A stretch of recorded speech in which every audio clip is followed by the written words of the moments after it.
देखिए आज की क्लास सीएसएस का हम लोग और नेक्स्ट पार्ट देखते हैं।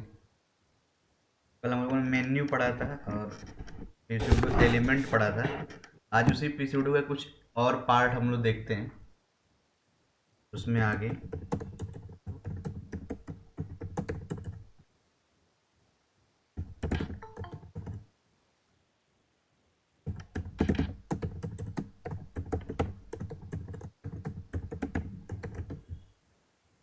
सेव किया मैंने इसे।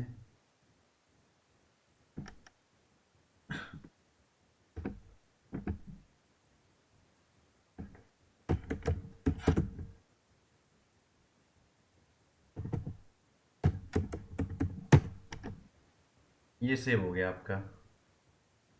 अब इसमें मैं एक पैराग्राफ लिख रहा हूँ, मीन्स मल्टी लाइन का टेक्स्ट लिख रहा हूँ और उस पर देखते हैं पीसीयूडो एलिमेंट कैसे अप्लाई होता है। कल हम लोग पीसीयूडो क्लास पढ़े थे, आज हम लोग पढ़ेंगे पीसीयूडो एलिमेंट।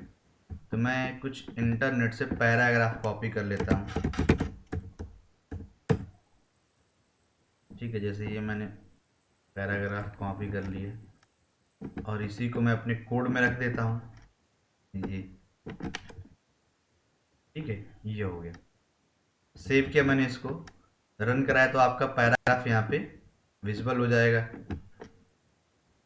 आपके जो मल्टी लाइन का टेक्स्ट है वो दिख जाएगा।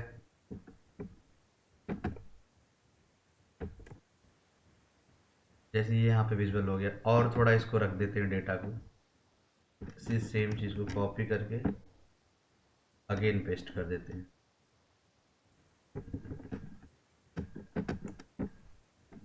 ये आ गया, यहाँ पे देखिए।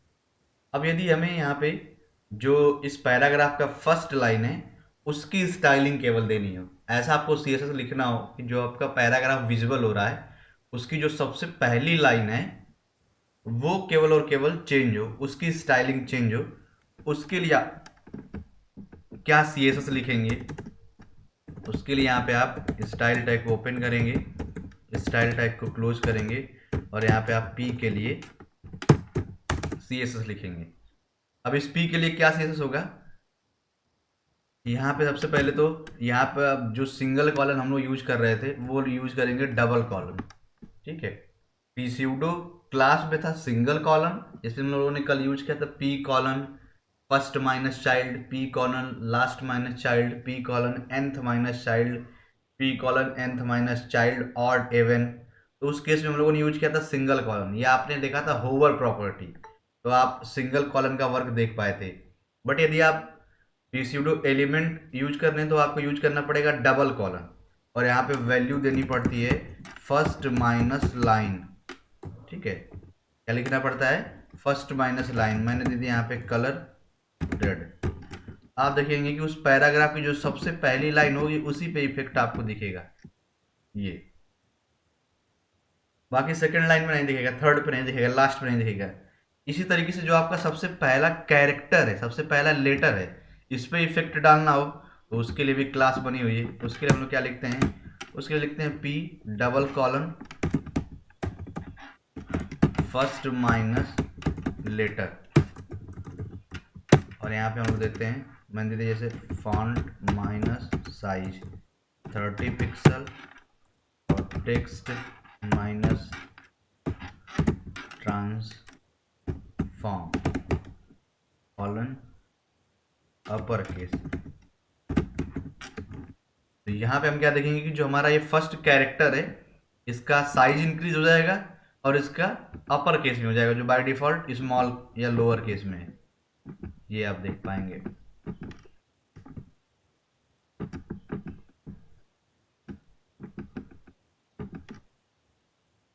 ये गड़बड़ हो गई, फर्स्ट माइनस लेटर। ठीक है, तो यहाँ पे आप देख पाएंगे जो आपका फर्स्ट कैरेक्टर था उसकी साइज भी इंक्रीज हो गई और साथ ही साथ वो अपर केस में भी हो गया। तो आपको ये दिए अपने पैराग्राफ के फर्स्ट कैरेक्टर का, ऐसा आपने न्यूज़पेपर में देखा होगा कि न्यूज़पेपर में जो भी सबसे पहला वर्ड या कैरेक्टर होता है उसको थोड़ा सा हाईलाइट रखा गया होता है, उसको थोड़ी सी बड़ी रखी जाती है। तो वहाँ पे या आपको अपने वेब पेज में इस तरीके का जहाँ भी वर्क आएगा आप यूज कर सकते हैं pseudo एलिमेंट का। फिर इस pseudo एलिमेंट का एक और वर्क होता है कि यदि आप देखें इसी पैराग्राफ को हम सेलेक्ट करते हैं, ये देखिए यदि मैं इसको सेलेक्ट कर रहा हूं तो आप क्या देख पा रहे हैं कि बाय डिफॉल्ट सेलेक्ट करने पे जो बैकग्राउंड का कलर आ रहा है वो ब्लू कलर आ रहा है, और जो टेक्स्ट का कलर आ रहा है वो व्हाइट कलर आ रहा है। ठीक है, यहाँ पे आप कभी भी अपने वेब पेज के डेटा को सिलेक्ट करेंगे तो सेम कलर आता है। सिलेक्शन पे जो कलर आपका आएगा वो बैकग्राउंड आएगा ब्लू और टेक्स्ट का कलर आएगा व्हाइट। यदि आपको ऐसा करना हो कि जब आप सेलेक्ट करें तो आपके दिए गए किसी कलर पे आए, आपके दिए गए किसी कलर पे डिस्प्ले हो, तो उसके लिए हम लोग क्या यूज करते हैं, उसके लिए भी हम लोग का यूज होता है pseudo एलिमेंट, और यहाँ पे हम लोग लिखते हैं p डबल कॉलन और यहाँ पे पास करते हैं सिलेक्शन। यहाँ पे क्या पास करते हैं, सिलेक्शन। और सिलेक्शन पास करने के बाद यहाँ पे हम लोग लिखते हैं, मैं बैकग्राउंड कलर चेंज कर रहा हूँ, चेंज करके मैंने दिया कि बैकग्राउंड कलर इसका येलो हो जाए और टेक्स्ट का कलर रेड हो जाए। ठीक है, ये कब होगा, ये तब होगा जब आप इसको सेलेक्ट करेंगे तब। सेव किया मैंने, इसको रन कराया, रिफ्रेश किया, तो यहाँ पे आप देख पाएंगे ये मैंने इसको सेलेक्ट किया। ठीक है, जब इसको हम सेलेक्ट करें तो आप क्या देख पा रहे हैं, इसका जो बैकग्राउंड कलर है हमारे दिए गए बैकग्राउंड कलर येलो के अकॉर्डिंग हो रहा है, और जो टेक्स्ट का कलर है वो रेड हो रहा है। ये हो रहा है आपका pseudo के सिलेक्शन से। ठीक है, फिर इसी प्रॉपर्टी में एक और वर्क आता है, उसके लिए हम लोग एक नया टैग लेंगे। जैसे मैंने ले लिया यहाँ पे h1 टैग, और h1 में लिख दिया हेडिंग। ठीक है, हेडिंग मैंने लिख दिया। अब मैंने इससे रन कराया तो आपको हेडिंग आपका विजुअल हो जाएगा, ये हेडिंग विजुअल हो गया। अब आपसे कहा जाए कि जो ये हेडिंग्स वर्ड आ रहा है, ये हेडिंग टेक्स्ट आ रहा है, इसके पहले आपको एक और वर्ड लिखना है THE द, ये वर्ड आपको लिखना है। तो आप क्या करेंगे, आप सिंपली जाएंगे और यहाँ पे आप THE लिख देंगे, और यदि आप ये THE लिख देंगे तो आपके आउटपुट में भी THE मिल जाएगा। बट ऐसा नहीं करना, आपको ये THE CSS का यूज करके लिखना है। मीन्स आपको CSS की प्रॉपर्टी लिखनी है, और जब हम अपने पेज को रन कराएं तो हेडिंग्स के आगे THE लिखा हुआ आ जाए। तो उसके लिए भी आपको क्या यूज करना पड़ता है, pseudo एलिमेंट। अब यहाँ पे हमारे पास h1 टैग है तो हम लिखेंगे h1 डबल कॉलम, किसी भी कैरेक्टर से पहले कैरेक्टर को लिखने के लिए CSS के थ्रू यहाँ पे लिखा जाता है बिफोर। क्या लिखा जाता है, बिफोर। और यहाँ पे उस डेटा को पास करने के लिए, उस एलिमेंट को पास करने के लिए जो प्रॉपर्टी आपकी होती है वो प्रॉपर्टी होती है कंटेंट।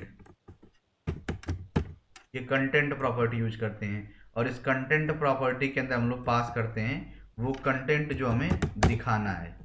तो हमें THE दिखाना था तो मैंने लिख दिया, सेव किया मैंने, यहाँ पे रन कराया तो आप देखेंगे कि उसके आगे THE आ गया। और कहाँ पे लिखा हुआ आ रहा है,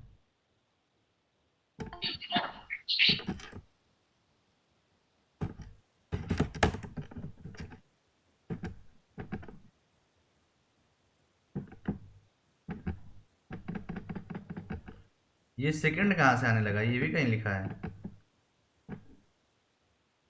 ये तो कहीं नहीं लिखा है।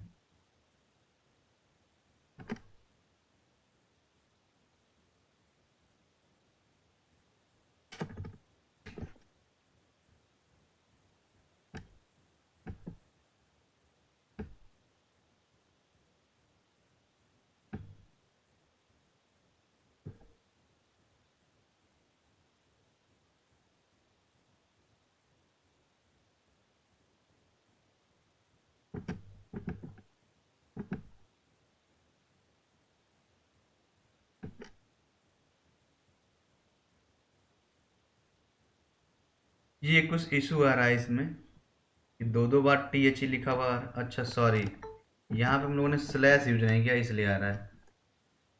ठीक है, ये गलती थी।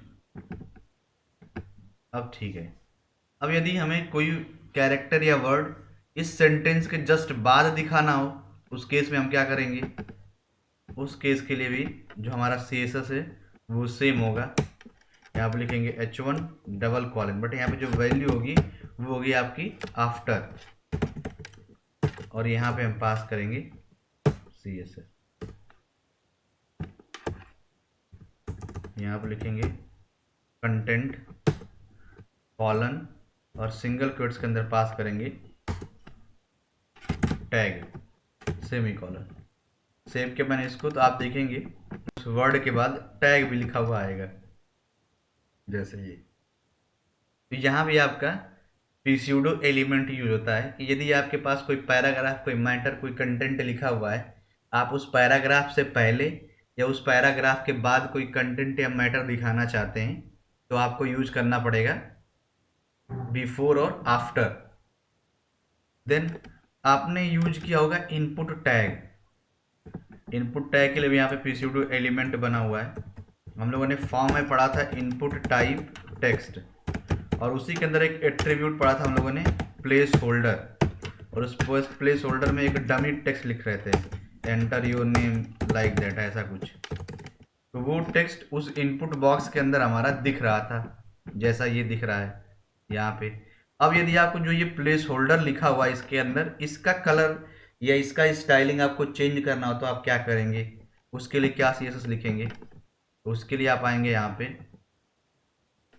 लिखेंगे आप input double colon place holder. ठीक है, क्या लिखेंगे? Input double colon place holder, और यहाँ पे आप सबको देते हैं कलर, जो प्लेस होल्डर लिखा हुआ है उसका कलर चेंज हो जाए। तो आप क्या देख पाएंगे कि उस प्लेस होल्डर का कलर चेंज हो गया। यदि उसी प्लेस होल्डर को आपको राइट में रखना हो जो बाय डिफॉल्ट लेफ्ट में है, तो आप राइट में भी रख सकते हैं। तो उसके लिए आप यूज करेंगे text minus align colon right.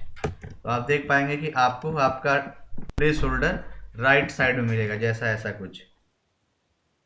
ठीक है, तो आप प्लेस होल्डर के भी स्टाइलिंग को, पोजीशन को, कलर को, फॉन्ट को आप चेंज कर सकते हैं। उसके लिए आपको प्रॉपर्टी क्या देनी पड़ेगी? प्रॉपर्टी देनी पड़ेगी इनपुट डबल कॉलन, और यहाँ पे आपको लिखना पड़ेगा प्लेस होल्डर, और उस प्लेस होल्डर के अंदर आपको पास करना पड़ेगा प्रॉपर्टी और वैल्यू। यदि आप प्रॉपर्टी और वैल्यू पास करते हैं तो आपके प्लेस होल्डर की स्टाइलिंग ऑटोमेटिक चेंज हो जाती है। ठीक है, तो ये था आपका pseudo एलिमेंट। पहला जो एलिमेंट था वो ये था, यदि आपको किसी पैराग्राफ की सबसे फर्स्ट लाइन का स्टाइलिंग चेंज करना हो तो आप लिखेंगे p double colon first minus line. यदि आपको उस फर्स्ट लाइन का पहला कैरेक्टर या लेटर चेंज करना हो तो आपको लिखना पड़ेगा फर्स्ट माइनस लेटर। यदि आप चाहते हैं कि जब आप अपने उस पैराग्राफ को सेलेक्ट करें तो जो सिलेक्शन का बाय डिफॉल्ट बैकग्राउंड कलर और टेक्स्ट का कलर है वो आपके किसी दिए गए कलर के अकॉर्डिंग हो, तो आप वहां पे यूज करेंगे सिलेक्शन। आप चाहते हैं कि आपके किसी दिए गए पैराग्राफ या टेक्स्ट से पहले कोई पैराग्राफ या वर्ड लिख जाए, बट वो HTML के थ्रू ना, वो CSS के थ्रू हो, तो उसके लिए आप यूज करेंगे बिफोर, और साथ ही साथ जो प्रॉपर्टी यूज करेंगे वो प्रॉपर्टी आपकी होगी कंटेंट प्रॉपर्टी। देन आप सेम रिजल्ट उस पैराग्राफ के बाद चाहते हैं तो आप यूज करेंगे आफ्टर, और साथ ही साथ आप यूज करेंगे कंटेंट। देन आप चाहते हैं कि जो आप इनपुट टैग के अंदर प्लेस होल्डर में कोई भी मैसेज या कंटेंट पास करते हैं उसकी भी हम स्टाइलिंग और पोजीशन को चेंज कर पाएं, तो उसके लिए आप क्या यूज करेंगे? उसके लिए आप यूज करेंगे input double colon place holder, और आप उसकी स्टाइलिंग के लिए प्रॉपर्टी एंड वैल्यू पास कर सकते हैं, वो आपका चेंज हो जाएगा। तो ये था आपका pseudo एलिमेंट, जिसका यूज करके आप अपने स्टाइलिंग को चेंज कर सकते हैं। अब हम लोग चलते हैं नेक्स्ट टॉपिक पे। तो नेक्स्ट टॉपिक के लिए मैं फिर से एक नेक्स्ट पेज ले रहा हूँ। यहाँ पे हम लोग देखेंगे होवर प्रॉपर्टी। होवर प्रॉपर्टी किस तरीके से काम करती है उसका वर्क हम लोग यहाँ पे देखेंगे। सेव किया मैंने यहाँ पे,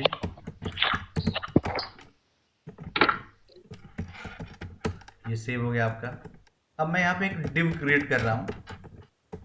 यहाँ पे दिया मैंने डिव ID ए, डिव को मैंने क्लोज किया, इसका मैंने यहाँ पे स्टाइल दिया, open style close has a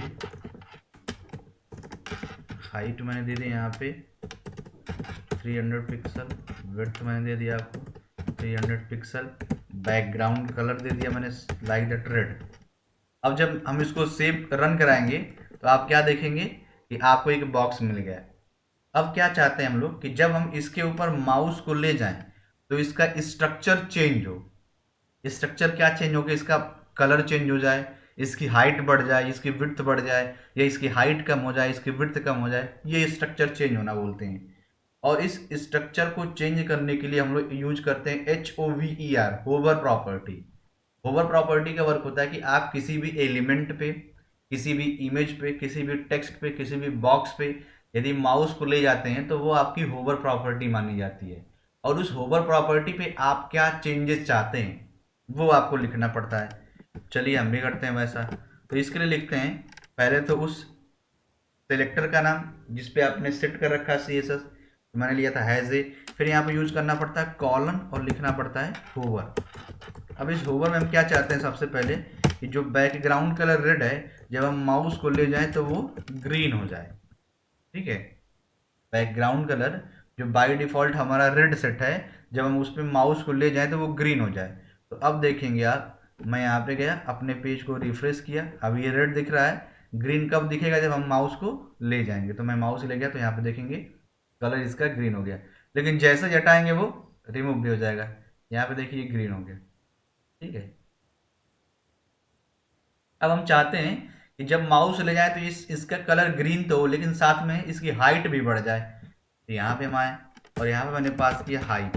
इसकी बाय डिफ़ॉल्ट जो हाइट है वो 300 पिक्सल है, मैंने कर दिया 400 पिक्सल। बाय डिफ़ॉल्ट वो दिखेगा आपको 300 पिक्सल, लेकिन जब आप माउस को ले जाएंगे तो वो दिखेगा 400 पिक्सल। सेव किया मैंने, इसको रन कराया, यहाँ पे मैंने रिफ्रेश किया। अब मैं माउस ले गया तो यहाँ पे देखिए इसकी हाइट भी बढ़ रही है साथ ही साथ। ठीक है, विड्थ भी आपको बढ़ाना है तो यहाँ पे आप विड्थ भी दे सकते हैं। मैंने दे दिया अगेन विड्थ भी 400 पिक्सल। तो आप देखेंगे हाइट भी बढ़ेगा और साथ ही साथ विड्थ भी बढ़ेगा। रिफ्रेश किया, ये इसका हाइट बढ़ा। ठीक है, ये दोनों काम हो रहा है, हाइट एंड विड्थ इनसे दोनों बढ़ रहे हैं।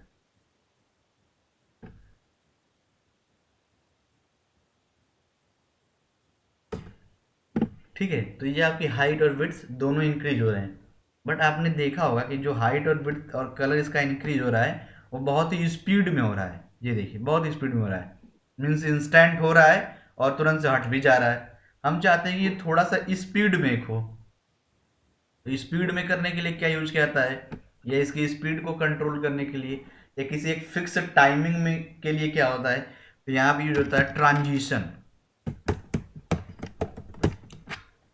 यहाँ पे हम लोग क्या यूज करते हैं, ट्रांजिशन प्रॉपर्टी। और ट्रांजिशन में पास करते हैं हम वैल्यू, जैसे मैंने पास कर दिया 5s। 5s means 5 second. तो अब जो ये आपका बैकग्राउंड कलर अप्लाई हो रहा था, हाइट अप्लाई हो रहा था, विड्थ अप्लाई हो रहा था, अब वो आपके 5 सेकेंड की स्पीड से अप्लाई होगा। जैसे मैंने इसको सेव किया, रन कराया, अभी तो ये इस स्पीड से हो रहा है। ठीक है, अब मैं अपने पेज को रिफ्रेश किया, पेज रिफ्रेश हो गया। अब मैं माउस ले जाऊंगा तो देखिएगा ये 5 सेकंड की स्पीड से चलेगा, ये ऐसा कुछ। ठीक है, और जब हम माउस को हटाएंगे तो ये उसी स्पीड से जाएगा भी, जो पहले काफ़ी फास्ट जा रहा था। ठीक है, तो ये आप ट्रांजिशन का यूज करके यहाँ पे आप एक इफेक्ट डाल सकते हैं जिसके थ्रू ये एक स्पीड में आएगा और एक सिंगल स्पीड में ये जाएगा भी। ठीक है, ये है आपका ट्रांजिशन। ये समझ में आया सभी को? Yes sir. Yes sir. ठीक है, यस सर। अब नेक्स्ट टॉपिक देखते हैं। इसी में एक और हम बॉक्स क्रिएट करते हैं, सेकेंड बॉक्स, जिसका हम आईडी दे देते हैं बी। ठीक है, अब इस बी का हम कैसे लिखेंगे, तो हैज बी। इस बी के लिए मैंने हाइट दिया 200 पिक्सल, विड्थ मैंने दे दिया 200 पिक्सल, और बैकग्राउंड मैंने दे दिया ब्लू, और इसको मैंने मार्जिन दे दिया, margin minus top colon 30 pixel. ऊपर से थोड़ा सा नीचे आएगा ये, ठीक है, ये नीचे आ रहा है। या इसको हम लोग सेंटर में रख लेते हैं, तो मैं यहाँ पे इसको पास कर दिया सेंटर में करने के लिए मार्जिन, कल ही मैंने आपको बताया था 0 पिक्सल ऑटो। ये क्या होगा, ये एग्जैक्ट सेंटर में चला जाएगा, ये ऐसा कुछ। अब इसमें हम लोग और प्रॉपर्टी अप्लाई करते हैं। प्रॉपर्टी क्या अप्लाई करते हैं, एक आपकी प्रॉपर्टी है जो इसको रोटेट करने के लिए काम की जाती है, ठीक है, उसकी वैल्यू होती है ट्रांसफॉर्म। अभी आपने पढ़ा ट्रांजिशन। ट्रांजिशन क्या कर रहा था कि एक स्पीड सेट कर रहा था, लेकिन आप यदि ट्रांसफॉर्म का यूज करते हैं तो वो आपके बॉक्स को किसी एक एंगल पे रोटेट कर सकता है। तो यहाँ पे दिया मैंने ट्रांसफॉर्म, ट्रांसफॉर्म की वैल्यू होती है रोटेट, और इस रोटेट में हमने पास कर दिया 45 DEG, डिग्री के लिए यहाँ पे DEG पास होता है। तो आप देखेंगे आपका जो बॉक्स है वो 45 डिग्री पे रोटेट हो जाएगा, ऐसा कुछ, ठीक है। यदि आपको आपके अपने बॉक्स को रोटेट करना हो तो आप वहाँ पे वैल्यू को पास कर सकते हैं रोटेट करने के लिए। जैसे मैंने यहाँ पे पास कर दिया 45 DEG, तो वो आपका वो 45 डिग्री पे रोटेट हो गया, ठीक है। और आप चाहते हैं कि ये जो रोटेशन ऑटोमेटिक हो रहा है, पेज के लोड होने पे हो रहा है, जब आप माउस ले जाएं तब ये रोटेट हो, पहले रोटेट ना हो। उसके लिए देखिए क्या करना पड़ेगा, तो यहाँ पे फिलहाल मैं इसको कमेंट कर दे रहा हूँ। ये तो हुआ डायरेक्टली रोटेट करना कि मैंने पास कर दिया जो वैल्यू वैसा हो गया, बट आप चाहते हैं कि माउस ले जाए तब रोटेट हो, तो उसके लिए आपको फिर से होवर की वैल्यू लिखनी पड़ेगी। तो हैज बी होवर, और यहाँ पे हम लोग लिखेंगे रोटेट का वर्क।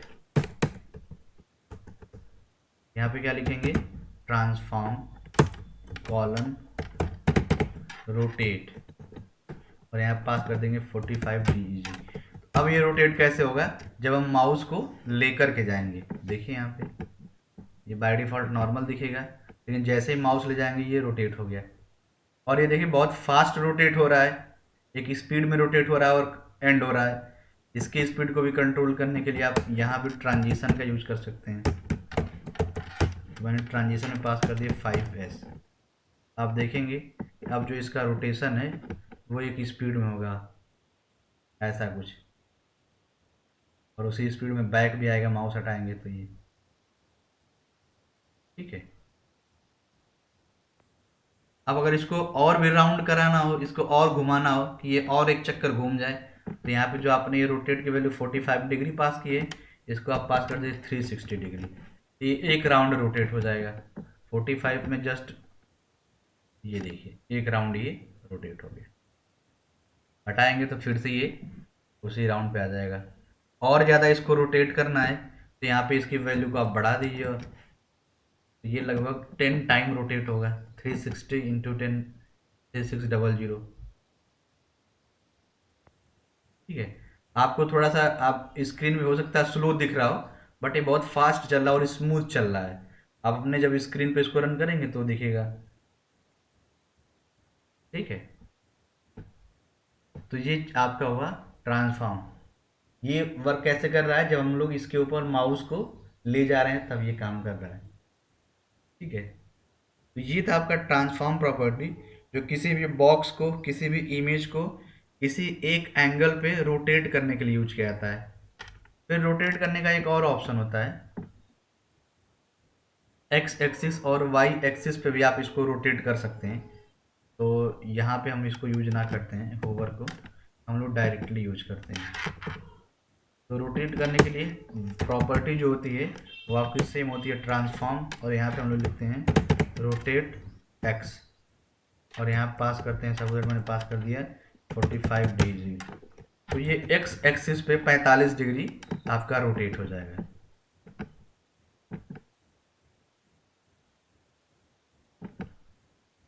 145 कर देते हैं,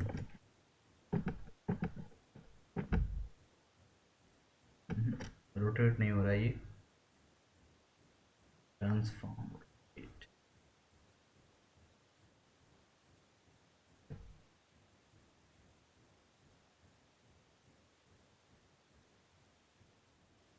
देख लेते हैं।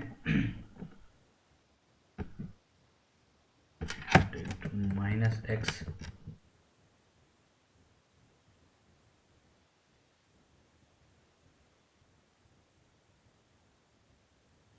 इसको रन कराते हैं।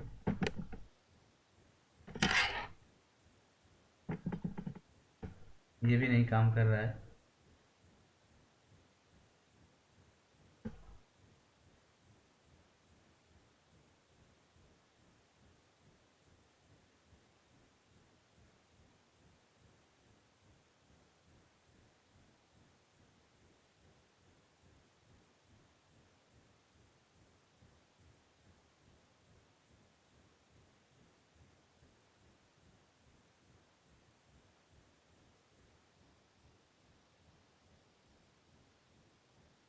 ओके ओके, ये रोटेट नहीं होता है, ये होता है आपका स्क्यू एक्स, एक्स एक्सिस, ये चलेगा अब आपका।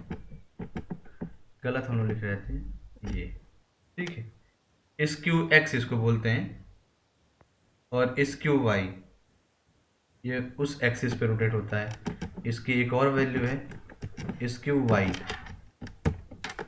मैंने पास कर दिया -45। ये स्क्यू वाई आपका काम करेगा, ठीक है। फिर इसका एक और होता है स्केल एक्स, प्रॉपर्टी आपकी सेम होती है ट्रांसफॉर्म। यहाँ पे हम लोग लिखते हैं स्केल एक्स,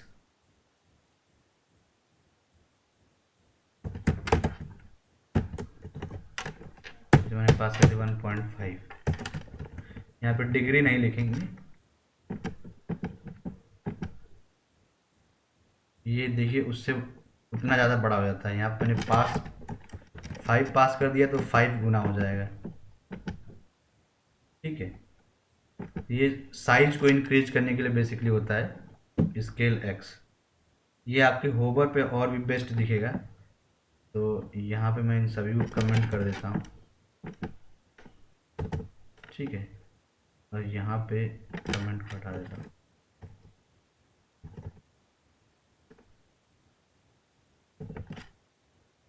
ये प्रॉपर्टीज हैं इसकी स्केल की, transform colon scale X to,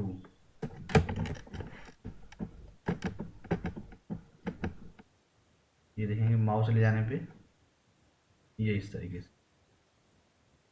Y करेंगे तो हाइट के भी आप पे इंक्रीज होगा, और एक्स करेंगे तो विड्थ के भी आप पे इंक्रीज होगा, ठीक है।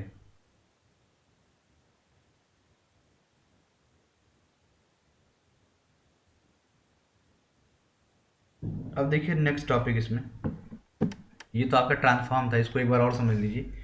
सबसे पहले मैंने एक डिव बनाया है ए, डिव बनाने के बाद मैं ऊपर गया हूँ सबसे पहले, तो मैंने पास किया हाइट प्रॉपर्टी, और हाइट प्रॉपर्टी में मैंने हाइट दिया है 300 पिक्सल, विड्थ 300 पिक्सल, बैकग्राउंड का मैंने कलर दिया है रेड। फिर जब मैंने रेड दिया तो रेड दिखने लगा है। देन मैंने उस पर एक कंडीशन अप्लाई किया है कि जब हम उसके ऊपर माउस को ले जाएं तो उसका जो कलर बाय डिफ़ॉल्ट रेड आ रहा है वो ग्रीन हो जाए। तो हमने लिए उसके लिए एक और प्रॉपर्टी अप्लाई की है कि उस एलिमेंट पे मैंने होवर किया है।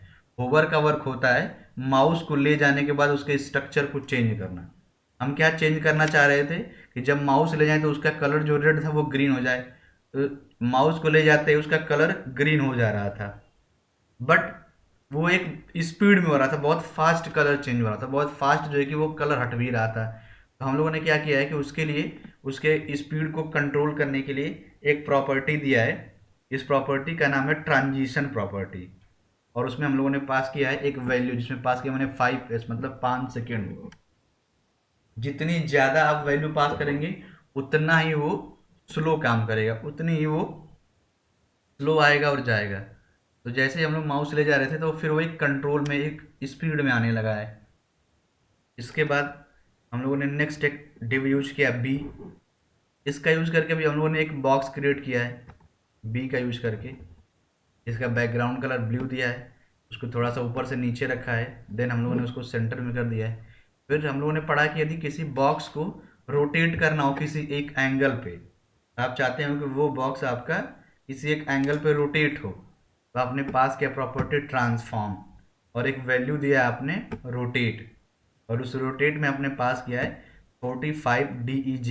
जैसे आपका बॉक्स क्या हुआ है 45 डिग्री तक रोटेट हो गया है।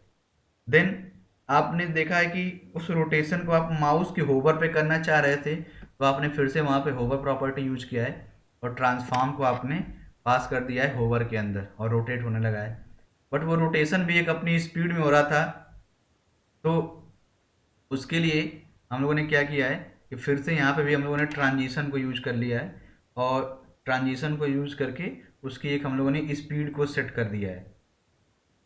स्पीड को सेट करने के बाद आपने देखा कि वो रोटेशन एक स्पीड में होने लगा है।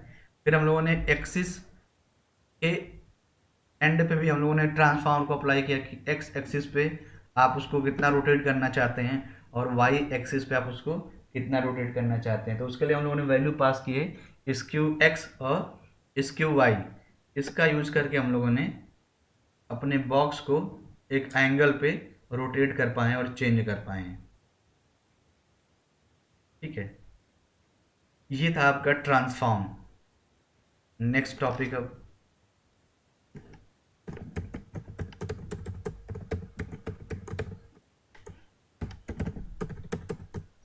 तो मैं फिर से एक न्यू पेज बना रहा हूँ। अब यहाँ पे हम लोग देखेंगे कि CSS का यूज करके हम लोग इमेज को कैसे सेट करेंगे। अभी तक तो हम लोगों ने इमेज को सेट करने के लिए IMG टैग का यूज किया था, बट यदि हमें इमेज सेट करना हो और CSS का यूज करके करना हो तो क्या करेंगे, उसके लिए कैसे लिखेंगे। तो सबसे पहले तो हम लोग एक डिव क्रिएट कर लेते हैं और उस डिव का हम लोग हाइट और विड्थ देंगे। उसी बॉक्स के अंदर हम लोग इमेज सेट करेंगे बट CSS का यूज करके। तो यहाँ पर मैंने स्टाइल दिया, स्टाइल के अंदर हैज ABC नाम पास कर दिया। यहाँ पर मैंने हाइट पास कर दिया 500 पिक्सल, विड्थ मैंने पास कर दिया 500 पिक्सल और यहाँ पर मैंने दे दिया बॉर्डर दे दिया मैंने यहाँ पे बॉर्डर 1 पिक्सल सॉलिड। तो आपका ये एक बॉक्स बन जाएगा 1 पिक्सल सॉलिड और 500 हाइट का। अब हमें इसमें इमेज को सेट करना है, बट जो इमेज सेट होनी है वो IMG टैग के थ्रू नहीं होनी है, वो CSS के थ्रू होनी है। तो यदि आप CSS के थ्रू इमेज को सेट करना चाहते हैं तो इसके लिए प्रॉपर्टी होती है आपकी बैकग्राउंड। क्या होती है, बैकग्राउंड प्रॉपर्टी होती है, और बैकग्राउंड के साथ हम लोग यूज करते हैं कॉलन, और यहाँ पे देते हैं URL। क्या लिखते हैं, बैकग्राउंड कॉलन URL, और यहाँ पे पैरेंथेसिस के अंदर हम लोग पास करते हैं इमेज का नेम। तो हमारे पास फोल्डर में एक इमेज है 666.jpg, इसको हम पास करते हैं। तो यहाँ पर मैंने पास किया 123.jpg, सेव किया मैंने, इसको रन कराया। आप क्या देख पाएंगे कि उस बॉक्स में आपकी इमेज विजिबल हो रही है। विजिबल तो हो रही है बट वो पूरी नहीं विजिबल हो रही है। कितना विजिबल हो रही है, जितना वो उस बॉक्स के एरिया में आ पा रही है, लेकिन हमें इमेज तो उस पूरे बॉक्स में दिखाना है ना। इमेज चाहे बड़ी हो या इमेज छोटी हो, हमें उसको उसके पूरी बॉक्स में दिखाना है। तो इसके लिए हम लोग क्या करेंगे, इसके लिए हम यहाँ पे एक और प्रॉपर्टी यूज करेंगे। उस प्रॉपर्टी का नेम है बैकग्राउंड माइनस साइज प्रॉपर्टी। ठीक है, यदि आप CSS का यूज करके किसी भी इमेज को सेट करते हैं तो वो इमेज उस बॉक्स में विजिबल होती है, बट विजिबल होने के दो कंडीशन है। एक कंडीशन तो ये आपको दिख रही है, यदि इमेज उस बॉक्स के एरिया से बड़ी है तो वो इमेज प्रॉपर नहीं दिखेगी। क्यों नहीं दिखेगी, क्योंकि इस इमेज की साइज बहुत ज़्यादा है और हमारे बॉक्स की साइज बहुत कम है, इसलिए वो नहीं दिखेगी। लेकिन हमें उस इमेज को उस बॉक्स में ही दिखाना है, फिट करके दिखाना है। तो इसके लिए हम लोग नेक्स्ट प्रॉपर्टी यूज करेंगे बैकग्राउंड माइनस साइज प्रॉपर्टी, और इसमें हम लोग पास करते हैं 100% एंड अगेन 100%। इससे क्या होता है कि वो इमेज उस बैकग्राउंड के साइज में 100% हो जाता है। कोई कुछ पूछ रहा है? Yes sir. जी बताएं। सर यहाँ हाइट से फिर से बता दीजिए एक बार। हाइट से फिर से, ठीक है। Yes sir. देखिए मैंने एक बॉक्स क्रिएट किया यहाँ पे डिव, और हम लोगों ने प्लान किया है कि हम लोग CSS का यूज करके इस बॉक्स के अंदर इमेज को सेट करेंगे। अभी तक हम लोग इमेज की बात करें तो IMG SRC का यूज करके इमेज को लगा पा रहे थे या इमेज को सेट कर पा रहे थे। हम लोग लिखते थे IMG टैग SRC एट्रीब्यूट और उस SRC एट्रीब्यूट के अंदर इमेज का नाम पास कर देते थे। इमेज आपके वेब पेज पे विजुअल हो जा रही थी। बट उसी सेम इमेज को हमें IMG से नहीं देना है, हमें CSS के थ्रू देना है। तो CSS में भी ये ऑप्शन होता है कि आप CSS का यूज करके इमेज को लगा सकते हैं। बट प्रॉपर्टी क्या होती है, वो प्रॉपर्टी आपकी ये होती है बैकग्राउंड, और उस बैकग्राउंड के साथ हम लोग पास करते हैं URL, और उस URL के अंदर हम लोग पास करते हैं यहाँ पे पहले तो वैल्यू और डॉट उसका एक्सटेंशन। जब मैंने ये वैल्यू और एक्सटेंशन पास किया तो हम क्या देख पा रहे थे कि वो इमेज उस बॉक्स में प्रॉपर विजुअल नहीं हो पा रही थी, उस पूरे बॉक्स में प्रॉपर नहीं आ पा रही थी। क्यों नहीं आ पा रही थी? क्योंकि इमेज की साइज बड़ी है और बॉक्स की साइज छोटी है, इसलिए वो इमेज पूरी नहीं दिख रही है। लेकिन हमें इमेज को तो पूरा दिखाना है, तो उसके लिए हमने क्या यूज किया है, अगेन एक न्यू प्रॉपर्टी यूज की है, बैकग्राउंड माइनस साइज। इस प्रॉपर्टी का वर्क है कि जो इमेज आपकी बड़ी उस बॉक्स से हो रही है, अब वो बड़ी ना होकर के उस बॉक्स के 100% हाइट और 100% विड्थ के अकॉर्डिंग सेट हो जाए। तो मैंने सेव किया यहाँ पे और यहाँ पे रिफ्रेश किया, तो आप देखेंगे वो इमेज इसी बॉक्स के अकॉर्डिंग फिट हो जाएगी जैसे ये। तो यहाँ पे प्रॉपर्टी क्या काम कर रही है इसके लिए, बैकग्राउंड माइनस साइज। इसमें मैंने वैल्यू दे रखा है 100% एंड 100%, और वो बॉक्स के साइज में सेट हो जा रही है, फिट हो जा रही है एज इट इज। ठीक है, ये था आपका CSS। हाइट और विड्थ आपके बॉक्स के लिए, बॉर्डर आपके बॉक्स का एरिया है, बैकग्राउंड से हम लोग इमेज को सेट कर रहे हैं और इससे उस इमेज को उस बॉक्स में फिट कर रहे हैं। ये CSS है आपका। ठीक है, तो ये आप CSS का भी यूज करके इमेज को लगा सकते हैं। यूज क्या करना पड़ेगा आपको, बैकग्राउंड कॉलन URL और बैकग्राउंड माइनस साइज। अब देखिए, आपने बहुत सारे इनपुट बॉक्सेस बनाए होंगे। अभी हम लोग पिछले वाले कोड में इनपुट टैग देखे थे। इनपुट टाइप मैंने यहाँ पर लिख दिया टेक्स्ट। ठीक है, सपोज दैट हम यहाँ पे यूजर का नेम एंटर कर रहे हैं, एंटर योर नेम। ठीक है, आप इनपुट बॉक्स आपका दिख जाएगा यहाँ पे। तो फिलहाल कमेंट कर दे रहे हैं। तो आपका यहाँ पे इनपुट बॉक्स विजुअल हो रहा है करंटली, ये जो आप देख पा रहे हैं।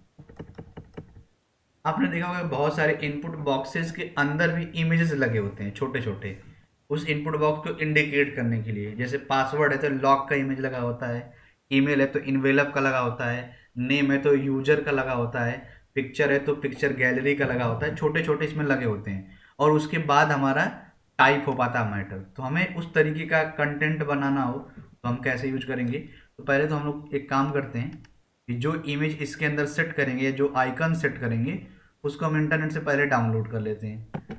तो अगर आपको किसी भी वेब पेज के लिए आइकन की ज़रूरत पड़ती है, आइकन अब कहाँ से डाउनलोड करेंगे या कहाँ से उस तरीके का आइकन लाएंगे, तो उसके लिए एक वेबसाइट है फ्लैट आइकन। ये वेबसाइट है, वेबसाइट का नेम है फ्लैट आइकन, जानते रहिएगा आप लोग। फ्लैट आइकन साइट पे आप जब जाएंगे तो आपको कुछ यूनिक आइकन्स मिलेंगे जो आप हर एक वेबसाइट में देख पाते होंगे। इस टाइप के आइकन जिनको वेक्टर इमेज भी बोलते हैं, इस टाइप का आपको अपने वेब पेज में कहीं भी लगाने की ज़रूरत पड़ती है तो आप इन आइकन्स का यूज कर सकते हैं।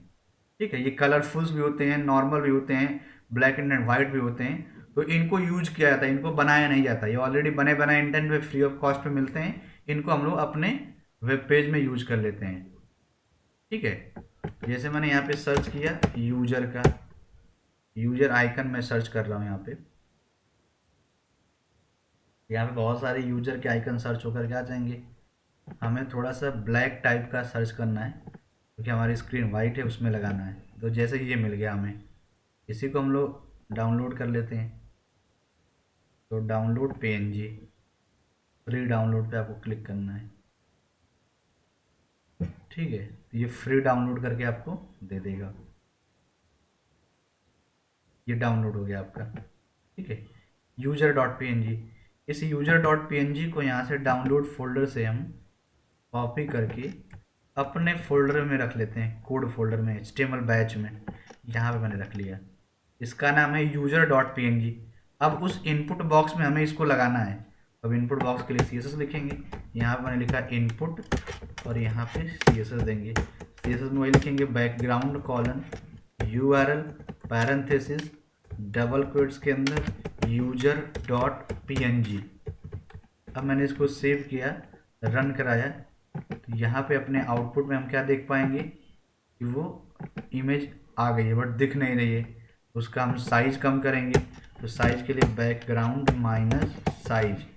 हाइट तो हम उसका पूरा रहने देंगे 100%, बट जो विड्थ है वो कम कर देंगे। विड्थ जो 100% देनी थी वो हमें 100% नहीं देनी है, हमें कम देनी है। ये देखिए यहाँ पे रिपीट हो गई। तो रिपीट होने के केस में यहाँ पे एक और प्रॉपर्टी होती है, बैकग्राउंड माइनस रिपीट। रिपीट किस केस में होता है? रिपीट उस केस में होता है जब आपके इमेज उस बॉक्स से छोटी हो जाएगी, तो उसी बॉक्स में मल्टीपल टाइम रिपीट कर जाती है। हाइट ये है, सॉरी, इसको आपको 100% देना है और इसको आपको 30%। पहला विड्थ है और सेकंड वाला हाइट है इसमें, इसलिए गड़बड़ हो रहा था ये। और भी थोड़ा विड्थ कम कर देते हैं, इसको हम लोग कर देते हैं 25। ये 20 पे बेस्ट रहेगा।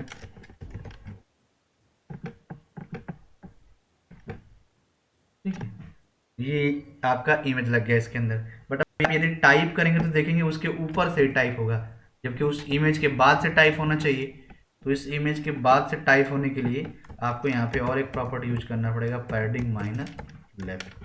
और आप यहाँ पे लगभग पास कर दिए 30 पिक्सल, जो हमारा पैडिंग से लेफ्ट हो जाए, और जो टाइपिंग हो वो उसके बाद से अभी और 35 कर देते हैं। ठीक है, तो ये उसके बाद से देखिए टाइप हो रहा है। ठीक है, ये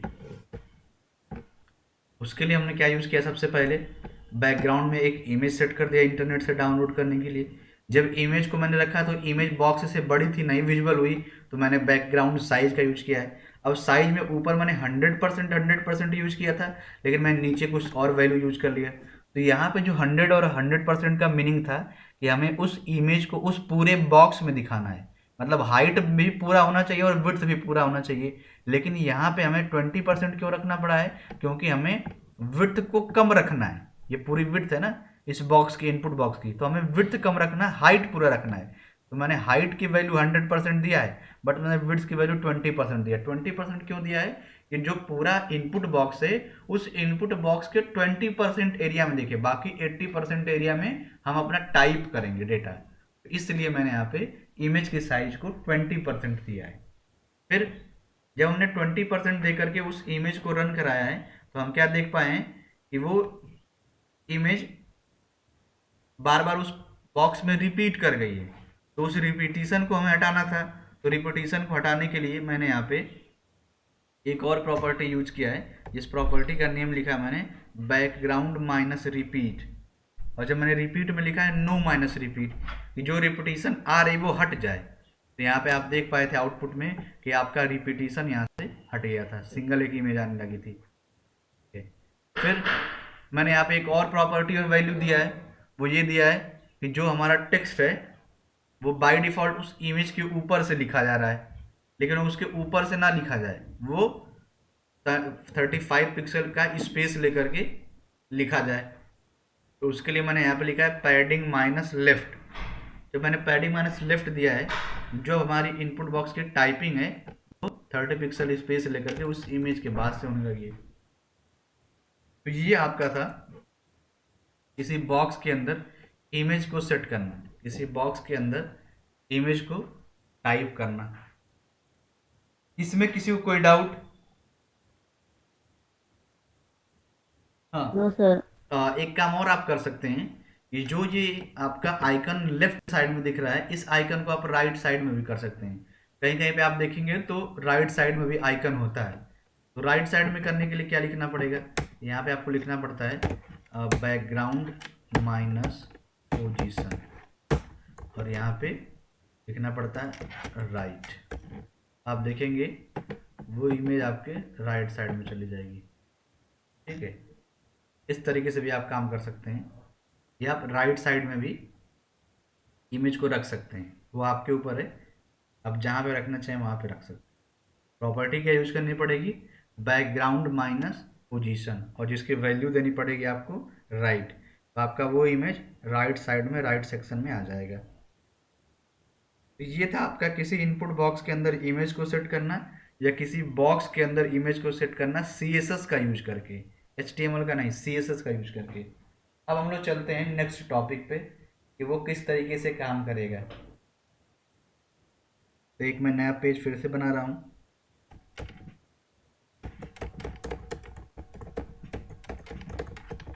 अब हम लगभग CSS को भी एंड करने वाले हैं। मैक्सिमम चीज़ें हम लोगों ने कवर कर रखा है, कुछ 2-4 चीज़ें और छूटी होंगी, उनको देखना है। इसको मैंने सेव किया अगेन, यहाँ पे मैंने पास किया।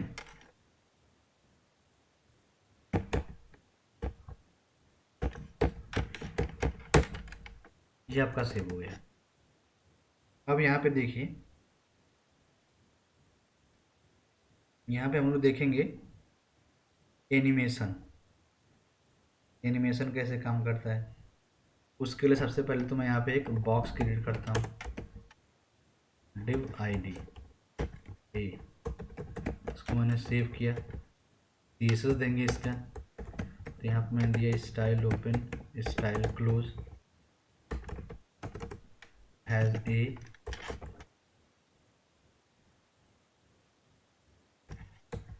ठीक है। यहाँ पे दे दिया मैंने height 300 pixel, width 300 pixel, background red. एक बॉक्स बनेगा जिसका कलर आपका रेड आएगा। हम चाहते हैं कि इसका कलर ऑटोमेटिक अपने आप चेंज हो, ऐसा कुछ चाहते हो आप। जो ये बॉक्स दिख रहा है, इस बॉक्स का जो बैकग्राउंड कलर है वो माउस ले जाने पे चेंज ना हो, वो अपने आप हो। जैसे हम पेज को रिफ्रेश करें वो कलर अपने आप चेंज होना शुरू हो जाए। उसके लिए आपके पास CSS में ऑप्शन है कि आप किसी बॉक्स का कलर ऑटोमेटिक चेंज कर सकते हैं। उसके लिए CSS3 की एनिमेशन प्रॉपर्टी का हम लोग यूज करते हैं। तो यहाँ पे क्या लिखते हैं, एनिमेशन माइनस नेम, और यहाँ पे हम पास करते हैं एक वैल्यू। जैसे मैंने पास कर दिया ASD, आप कुछ भी पास कर सकते हैं, ABCD XYZ। फिर जो एनिमेशन का हमने नेम तो सेट कर दिया कि एनिमेशन का नाम ये रहेगा, बट जो एनिमेशन की स्पीड रहेगी, ये एनिमेशन की टाइमिंग रहेगी, उसके लिए क्या प्रॉपर्टी है, तो उसके लिए एनिमेशन माइनस ड्यूरेशन, ये हम लिखते हैं एनिमेशन माइनस ड्यूरेशन, और मैंने पास कर दिया यहाँ पे 5S। फिर उस एनिमेशन को अप्लाई करने के लिए, उस एनिमेशन को रन करने के लिए यहाँ पे एक और प्रॉपर्टी यूज होती है, की फ्रेम्स। क्या लिखते हैं, की फ्रेम्स। और एनिमेशन माइनस नेम की जो आपने वैल्यू सेट की होगी वो, तो आपने सेट किया ASD, मैंने पास किया यहाँ पे ASD, और यहाँ पे हम आते हैं और यहाँ पे लिखते हैं फ्रॉम, और इसके अंदर हम पास करते हैं बैकग्राउंड कॉलन रेड, और यहाँ पे लिखते हैं अगेन टू, मतलब कहाँ से कहाँ तक, तो बैकग्राउंड कॉलन ब्लू। ये तो अब क्या देख पाएंगे कि जो आपके बॉक्स का कलर रेड था, अब वो चेंज होकर के ब्लू हो जाएगा ऑटोमेटिक। वो किससे हो पा रहा है, वो आपके इस एनिमेशन नेम प्रॉपर्टी से, और ये कलर जो चेंज होगा वो इसकी स्पीड होगी। तो यहाँ पे मैंने दो चीज़ें दिया है, एक तो पहले मैंने एनिमेशन का नाम दिया है कि एनिमेशन का क्या नाम रहेगा, तो मैंने दिया ASD, उसको मैंने यहाँ पे अप्लाई कर दिया है। फिर जो एनिमेशन में एक के बाद दूसरा कलर आएगा, तीसरा कलर आएगा, चौथा कलर आएगा, उसकी स्पीड क्या होगी, तो उसके लिए मैंने दिया एनिमेशन माइनस ड्यूरेशन। इसको मैंने सेव किया, और यहाँ पे मैंने जब रन कराया तो आप क्या देख पाएंगे कि ऑटोमेटिक इसका कलर ये चेंज हुआ, फिर से वो रेड हो जाएगा। ठीक है, चेंज होकर के अगेन रिफ्रेश करेंगे, वो ऑटोमेटिक आपका चेंज होगा, फिर से रेड हो जाएगा। फिर जितनी बार आप रिफ्रेश करेंगे उतनी बार होगा।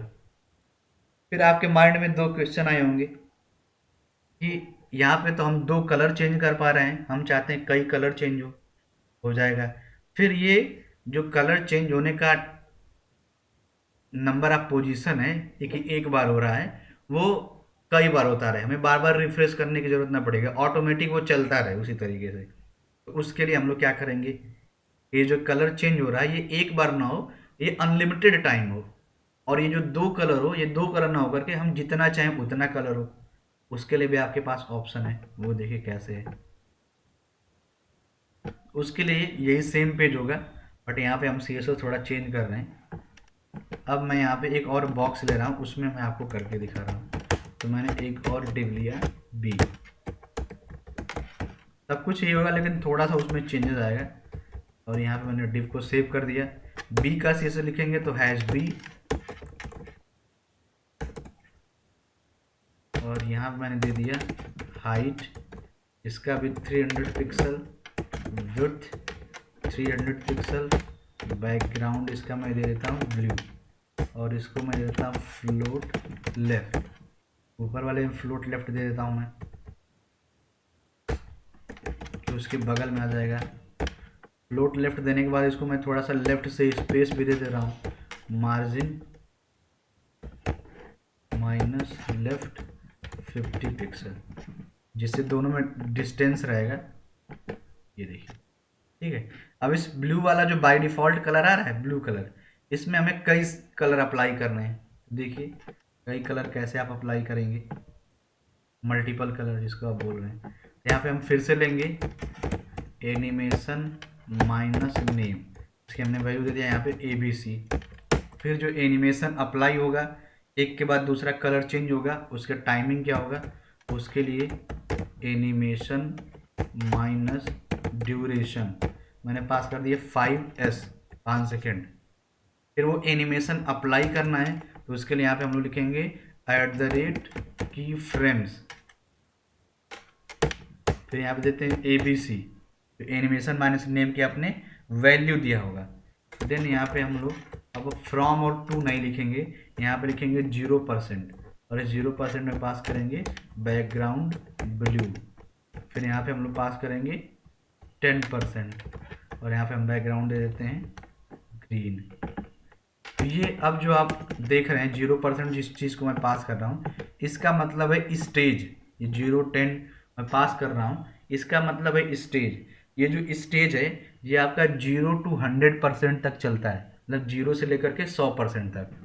मीन्स आप 0% से लेकर के 100% तक के बीच का कलर या स्टाइलिंग पास कर सकते हैं। जैसे आप 0 10 20 30 90 100 ले सकते हैं, या आप 0 1 2 3 ले सकते हैं, या 0 25 50 75 100 ऐसे ले सकते हैं। तो यदि आपको आपके बॉक्स में 4 कलर चेंज करना है, तो जो आप 0 to 100 के बीच का गैप लेंगे वो 0 25 75 100 लेंगे। यदि आपको 10 कलर देना है तो आप 0 10 20 30 50 90 100 लेंगे। यदि आपको 100 कलर देना है, 100 स्टाइलिंग देनी है, तो आप 0 1 2 99 100 लेंगे। इस तरीके से तो आपके पास जो ऑप्शन होता है वो 0 to 100 होता है। 0 से नीचे नहीं जा सकते आप, और 100% से आप ऊपर नहीं जा सकते। आप जब भी लेंगे तो आप इनके बीच का ही कलर लेंगे। 0 से आप ज़्यादा नहीं ले सकते, और 100 से आप 0 से कम और 100 से ज़्यादा आप नहीं ले सकते। इनके बीच में ही आपको लिखना है। अब इनके बीच में आप जितनी स्टाइलिंग पास कर दें, ठीक है। 100 देना है तो आप 100 टाइम यूज कर लीजिए, 0 1 2 3 100। यदि आपको 10 देना है तो 0 10 20 कर लीजिए, 4 देना है तो 25 50 75 ऐसे कर लीजिए।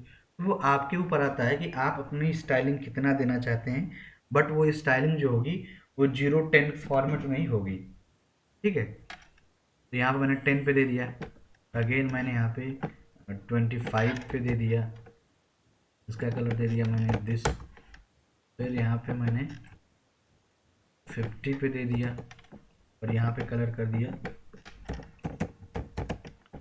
नेक्स्ट मैंने दे दिया 75 पे, इसको मैंने कर दिया यहाँ पे ब्लैक, एंड फाइनली मैंने 100 पे दे दिया। ये होता है स्टेज, इसको बोलते हैं स्टेज। तो यहाँ पे मैं कलर दे दिया पर्पल, ठीक है। और आपको कलर देना है तो ये जो मैंने सीक्वेंस पहले ही ज़्यादा कर दिया उसको आप कम करते हुए आइए, वो आपके ऊपर है। ठीक है, आप चाहें तो 2 भी दे दीजिए, 0 दे दीजिए और 100 दे दीजिए, यह आपके ऊपर है, आप जितना देना चाहते हैं। अब आप देखेंगे कि जो आपका ब्लू बॉक्स बी था उसका उतना कलर चेंज होगा। ठीक है, ये मैंने फिर से रिफ्रेश कर दिया था इसीलिए रिपीट ले लिया है ये। पर्पल अगेन ब्लू, फिर से रिफ्रेश करेंगे तो ये अगेन चेंज हो गया। ठीक है, लेकिन आप चाहते हैं कि हमें बार बार रिफ्रेश ना करना पड़े, ये ऑटोमेटिक इसका कलर चेंज होता रहे। तो हम लोग क्या करेंगे इसके लिए यहाँ पे एक और प्रॉपर्टी होती है, उस प्रॉपर्टी का नेम है animation minus iteration minus count colon infinite. ठीक है, क्या प्रॉपर्टी यूज करते हैं, animation minus iteration minus count colon infinite. अब इनफाइनाइट से क्या होगा, ये अब ये कंटिन्यू रन करता रहेगा। मैंने रिफ्रेश कर दिया, माउस को हटा दिया, अब ये देखेंगे आप तो ये चलता ही रहेगा, ये रुकेगा नहीं। अब फिर से ब्लू अगेन चलने लगा। ठीक है, फर्स्ट वाला नहीं चलेगा क्योंकि फर्स्ट वाले में आइट्रेशन नहीं पास किया गया है, वो रुका ही रहेगा, रेड पे ही रहेगा। बट जो आपका सेकंड बॉक्स बी है उसमें हम लोगों ने आइट्रेशन काउंटिंग की वैल्यू पास कर दी है इनफाइनाइट, जिसमें ये लगातार चलता रहेगा इनफाइनाइट टाइम तक। जब तक आप अपना ये पेज नहीं बंद करेंगे तब तक ये चलता रहेगा। ठीक है, तो इसके लिए ये हम लोग यूज करते हैं आइट्रेशन। फिर इसी की एक और प्रॉपर्टी होती है कि जब हम अपने इस पेज को रन कर रहे हैं तो ये कलर का चेंज होना वो इंस्टेंट अप्लाई हो जा रहा है ना, जैसे रिफ्रेश किया कलर चेंज होना शुरू हो गया। लेकिन हम चाहते हैं कि जब हम अपने पेज को रिफ्रेश करें तो जो कलर चेंज होने का प्रोसेस है वो थोड़ी देर रुक कर के स्टार्ट हो, 1-2 सेकंड रुक कर के। तो यहाँ पे आप दे सकते हैं एनिमेशन माइनस डिले, मैंने दिया 2 सेकंड। अब जो आपके ब्लू कलर वाला जो सेकंड बॉक्स है उसका कलर 2 सेकंड के बाद स्टार्ट होगा। जैसे देखिए मैंने इसको रिफ्रेश किया तो ये ऑटोमेटिक पहले 2 सेकंड ब्लू रहेगा, देखिए 1 2, इसके बाद ये स्टार्ट हुआ। ठीक है, अगेन मैं रिफ्रेश कर देता हूँ, आप देखिएगा ये रुका है, फिर ये स्टार्ट हो रहा है। ठीक है, तो एनिमेशन माइनस डिले से आप क्या कर सकते हैं, उसको आप थोड़ी देर के लिए रोक सकते हैं, उसके बाद वो अपनी एनिमेशन प्रॉपर्टी पे जा कर के काम करना शुरू कर देगा। तो ये सभी को समझ में आया एनिमेशन का कलर चेंज करने का तरीका। यहाँ पे जरूरी नहीं कि आप कलर चेंज कर सकते हैं, आप हाइट भी चेंज कर सकते हैं, आप विड्थ भी चेंज कर सकते हैं, आप बॉर्डर चेंज कर सकते हैं, इमेज चेंज कर सकते हैं, वो आपके ऊपर है कि आप कैसे चेंज करेंगे। बस यहाँ पे जो आपने कलर पास किया है इसी के आगे आप सेमी कॉलन लगाइए और आप यहाँ पे और कोई प्रॉपर्टी दे दीजिए, जैसे बैकग्राउंड नहीं, आप विड्थ दे दीजिए 500 पिक्सल। आप कुछ नहीं, यहाँ पे आकर के आप चाहते हैं कि इसका बॉर्डर आ जाए तो यहाँ पे आप सेमी कॉलन फिर से दीजिए और यहाँ पे लिखिए बॉर्डर कॉलन 5 पिक्सल सॉलिड। आप देखेंगे तो आपको वो रिजल्ट मिलेगा, लेकिन आपको पहले 2 सेकंड वेट करना पड़ेगा। ये देखिए विड्थ बढ़ा, ये बॉर्डर भी उसका आया। ठीक है, ये देखिए विड्थ भी बढ़ेगा और बॉर्डर भी उसका आएगा। तो इसे बोलते हैं कि आप कोई भी अपनी स्टाइलिंग को उस एनिमेशन के टाइमिंग पे चेंज कर सकते हैं, वो आपके ऊपर होता है कि आप क्या चेंज करना चाहते हैं। इतना सभी को समझ में आया, इसमें किसी को कोई डाउट? No sir. ठीक है, तो अब हम नेक्स्ट टॉपिक पे बढ़ते हैं। एनिमेशन का ये वो भी पार्ट है बट वो नए पेज में हम लोग वर्क देखेंगे। तो हम लोग एनिमेशन का यूज करके किसी बॉक्स को one side to another side move करेंगे, बॉक्स को, बट वो एनिमेशन का यूज करके, मार्क्यू का यूज करके नहीं। ठीक है, मार्क्यू का यूज करके लिमिटेड एरिया में आप मूव कर सकते हैं, बट इसका यूज करके आप अपने अकॉर्डिंग किसी भी एरिया में मूव कर सकते हैं। ठीक है, तो यहाँ पे मैं एक डिव ले रहा हूँ, डिव का मैंने आईडी दे दिया बॉक्स,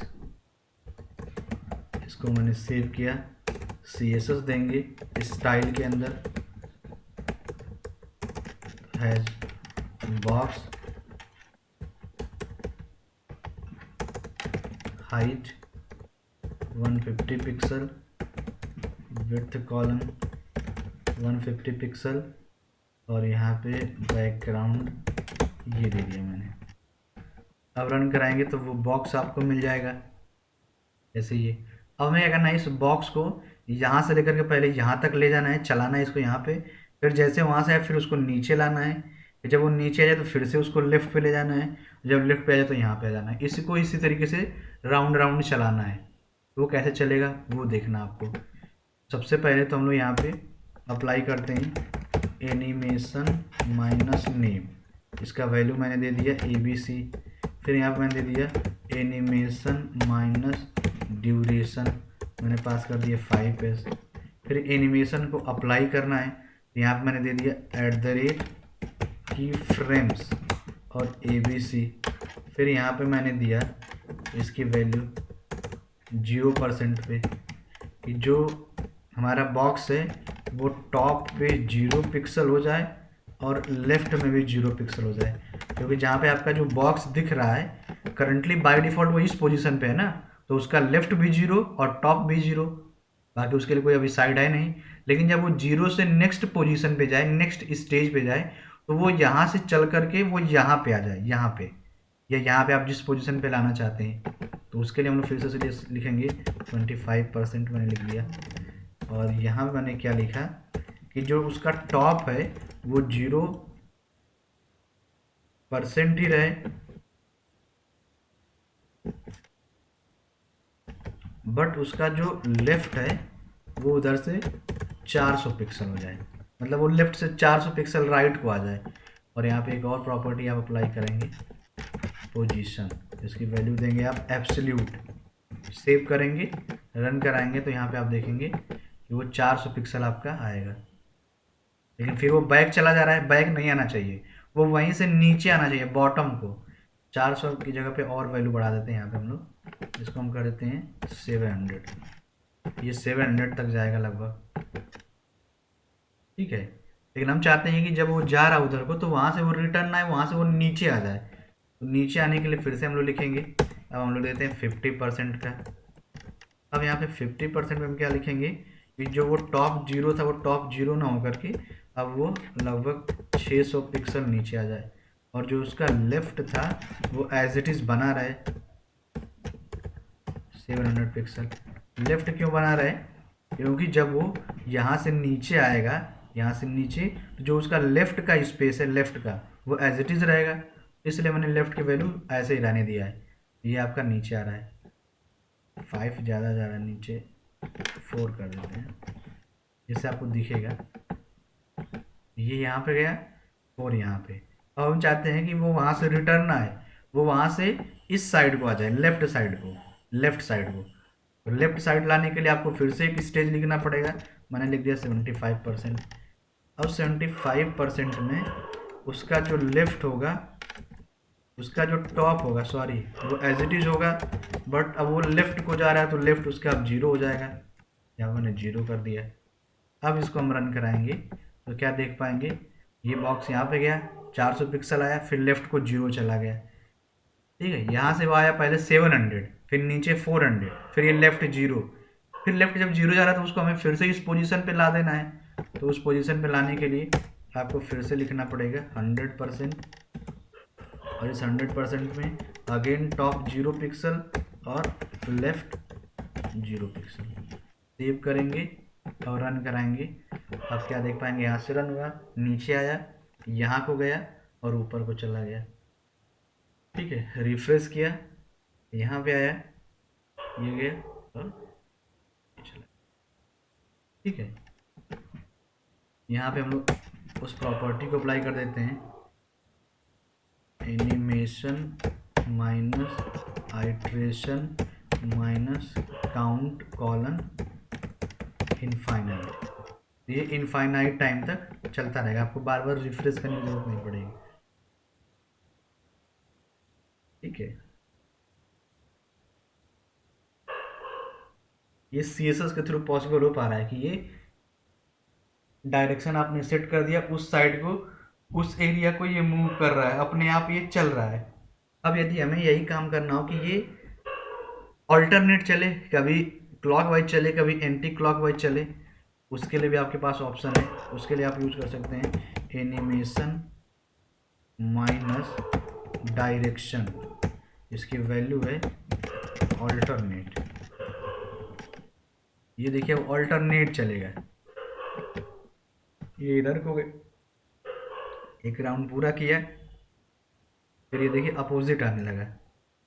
ठीक है, ये ऑल्टरनेट चलेगा, एक बार क्लॉकवाइज चलेगा और एक बार एंटी क्लॉकवाइज चलेगा। ठीक है, और यहाँ पे देखिए जैसे हम पेज को रिफ्रेश कर रहे हैं तुरंत काम करना शुरू कर दे रहा है ना, तुरंत चलना शुरू कर दे रहा है विद इन अ सेकेंड। लेकिन ये कुछ देर रुक करके चले, तो उसके लिए आपको मैंने प्रॉपर्टी बताया था अभी, एनिमेशन माइनस डिले, यहाँ पे दे दीजिए अब 2 सेकेंड। तो अब ये 2 सेकेंड के रुकने के बाद से ये चलेगा। जैसे ये देखिए 2 सेकेंड रुका रहेगा फिर चलेगा ये। फिर से मैंने रिफ्रेश किया तो ये 2 सेकेंड रुका है अभी, देन चलने शुरू कर रहा है। ठीक है, ये किससे हो रहा है? ये हो रहा है आपका एनिमेशन माइनस डिले से। एनिमेशन माइनस डिले में पास किया गया है वो स्पीड, इस स्पीड के बाद वो चलना शुरू कर रहा है। ठीक है, उस स्पीड के बाद ये चलना स्टार्ट कर रहा है। ये समझ में आया सभी को? Yes sir. तो ये लगभग आपका लास्ट टॉपिक था, और मुझे लगता है 1-2 चीज़ें छूटी होंगी, मुझे देखना पड़ेगा क्या सी एस में बच रहा है अभी, या आप लोग देख लीजिएगा कुछ बच रहा हो तो वो बताइएगा। मेरे एंड से लगभग सी एस एस फिनिश है और एच टी एम एल भी।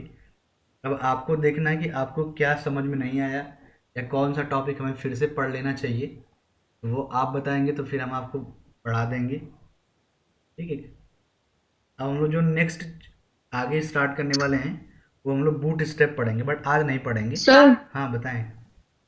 सर सर क्वेश्चन है। पूछिए। वो जो फॉर्म में आपने बताया था इंटर योर नेम, तो उसमें जो बॉक्स आता है उसको लाइनिंग भी तो कर सकते हैं वहाँ पे? हाँ लाइनिंग कर सकते, देख लीजिए उसको लाइनिंग कैसे करेंगे, यस सर। इसी में मैं आपको दिखा देता हूँ। तो फिलहाल मैं इसको कमेंट कर दे रहा हूँ। ठीक है, तो यहाँ पे मैंने एक इनपुट बॉक्स बनाया और यहाँ पे मैंने दिया टेक्स्ट।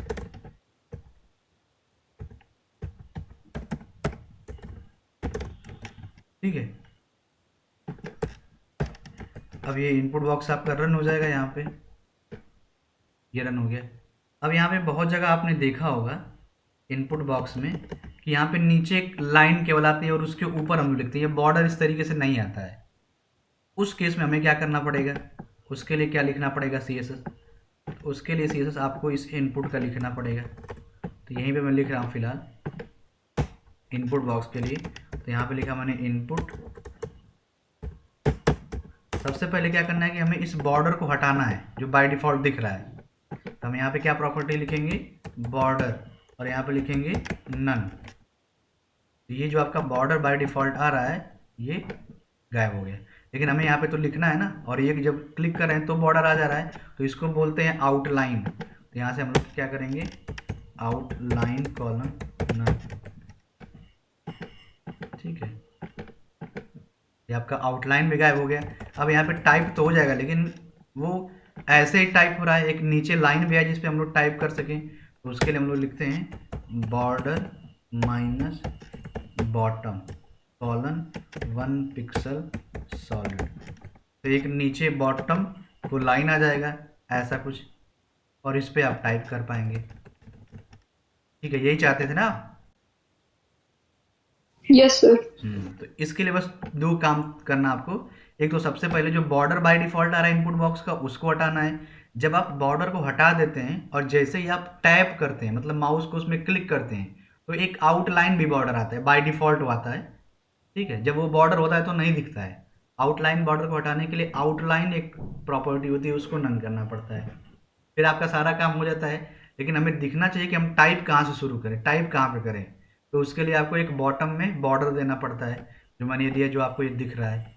ठीक है, फिर आप चाह रहे हैं कि जो हम टाइपिंग कर रहे हैं उसका कलर भी चेंज हो, तो उसके लिए भी आप यहाँ पे दे सकते हैं। यहाँ पे आप लिख सकते हैं कलर कॉलन रेड। जब आप टाइप करेंगे तो वो रेड कलर का टाइप होगा, यहाँ पे देखिए। ठीक है, और आप चाहते हैं कि राइट साइड से टाइप हो उस बॉक्स में, तो यहाँ पे आप दे सकते हैं text minus align colon right. तो आप देखेंगे जो आपका टाइप होगा वो राइट साइड से होगा। ठीक है, आप चाहते हैं कि सेंटर से टाइप हो तो सेंटर से भी टाइप हो जाएगा। यहाँ पे आप बस आप सेंटर पास कर दीजिए। बाय डिफ़ॉल्ट वो लेफ्ट होता है, तो ये आपका टेक्स्ट सेंटर से टाइप होने लगेगा।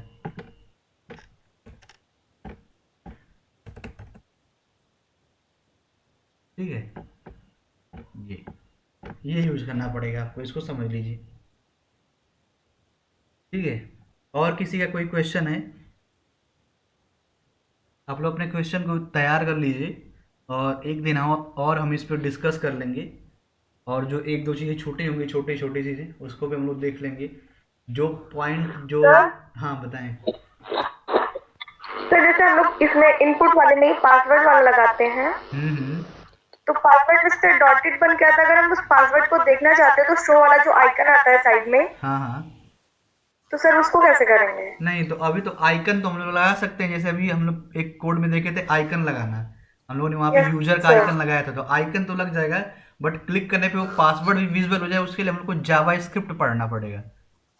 Yes sir. हाँ, आइकन तो अभी लग जाएगा, आइकन आप लगा सकते हैं, मैंने आपको पिछले कोड में बताया। यस सर, आइकन तो लगा सकते हैं। हाँ, नहीं तो देखने के लिए आपको जावास्क्रिप्ट थोड़ा सा और वेट करना पड़ेगा, 1-2 हफ्ते, आप वो भी सीख जाएंगे। Yes sir. और किसी का कोई क्वेश्चन?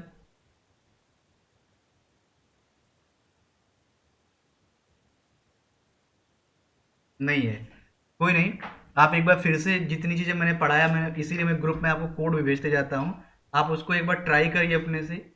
उसमें जो नहीं समझ में आया उसको पॉइंट वाइज आप नोट कर लीजिए नोटबुक पे, और उसको आप हमसे एक दिन पूछ लीजिए, मैं सब आपको बता दूंगा एक एक करके। आपको कोई अगर टॉपिक भी नहीं समझ में आया, जैसे टैग नहीं समझ में आया, कोई प्रॉपर्टी नहीं समझ में आई, या कोई आपने डिज़ाइन देखा वो नहीं बन पा रहा आपसे, तो आप हमें डिज़ाइन भेजिए, मैं आपको उसका तरीका बताऊंगा कि कैसे बनेगा। ठीक है, तो एक बार अपने से आप ट्राई करिए, बन सब जाएगा, इसमें कुछ भी बड़ा नहीं है, बहुत आसान होता है HTML CSS। आपने देखा कितनी आसानी से हम लोगों ने पढ़ लिया इसको, वैसे आप भी सीख सकते हैं। टास्क नहीं दिया था। हाँ, मैं आज भेज दूंगा, मैं भूल गया था कल, मैसेज देखा तो मुझे लगा कि मैं भूल गया हूँ, तो आज मैं टास्क वो भेज दूंगा, और भी 1-2 टास्क आपके लिए मैं भेज दूंगा जिसको आपको करना होगा। ठीक है, और किसी का कोई डाउट तो नहीं है पूछना जिसको? सर आज वाला भी भेज। मैं आज वाला भी भेज दूंगा। सर जी बताएं। यस सर, आज वाला भी। मैं भेज दूंगा। ठीक है, thank you everyone. Thank you sir. Thank you sir. Good morning sir. Good morning, sir. Good morning sir.